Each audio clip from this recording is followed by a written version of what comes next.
Alison, the last major review of the US market was undertaken in 2006, and gosh, they were very different times indeed. But of course the Great Recession rudely interrupted progress from 2008 and 2010. The strong recovery has taken hold last year, and in fact the US market is not that far behind its peak levels of 2007.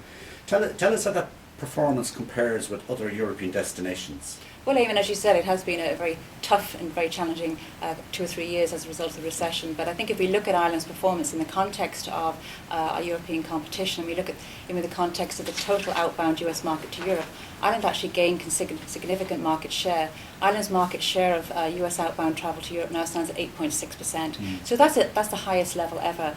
And I think there's 3 reasons for that very significant recovery that Ireland managed to achieve in 2011. Firstly has been the continued investment in marketing of the island of Ireland in the all-important US market. So when the market turned around, Ireland was able to capitalise to a greater degree than its competitors. So that's been very, very important.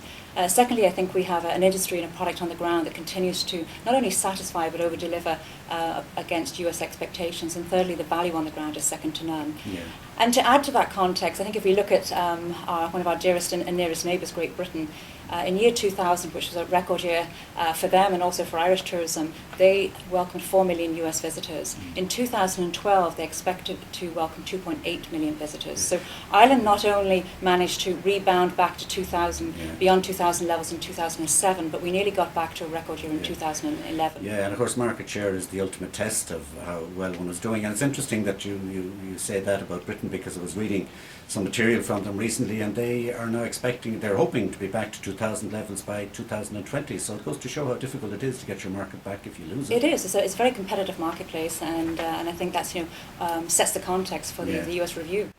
Tell us a little bit about the present review, Alison. What are the key business objectives behind the project? The key business objectives are to identify those strategic imperatives, to come up with a set of actions, a blueprint for Tourism Ireland, for the industry in Ireland, and also for the tourism development agencies on the island of Ireland, to deliver accelerated and sustained growth in terms of market share, visitor numbers and visitor revenue. So it's really an opportunity for us to take stock of where we are. And as you know, Eamon, the Irish tourism story in the United States has been very successful, but we can't sit back on our laurels, so we need to take stock and look at what we need to do to effect step change going forward. And will the consultants and yourselves, who are the consultants by the way, will they be using existing industry research, or will you be commissioning new primary research? The consultants are Genesis, who were secured as a result of a tender process, and we'll be looking at, we've made provision within the project to utilise both secondary and potentially primary research. So stage 1 and step 1, we currently have an in-depth review of secondary data underway, and once we've looked at the analysis and the insights coming from those secondary sources, we'll make a call as to whether there are any information gaps.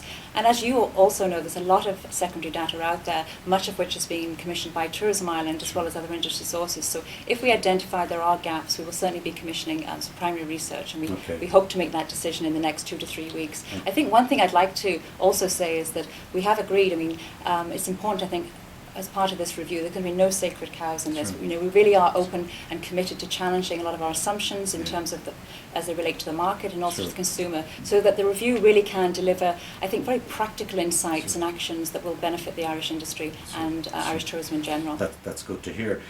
And will the review be looking for new areas of business for the future? Absolutely, it's critical. I think if we're going to effect step change, we need to take stock of some of the opportunities that we're currently working on, but we need to look at other potential niche opportunities. Right now we focus outside of our core leisure market, we focus on business, tourism and golf, but there are other opportunities that we will be looking to explore in the group travel sector, the coach market, the cruise sector, and determine whether or not there's potential for us.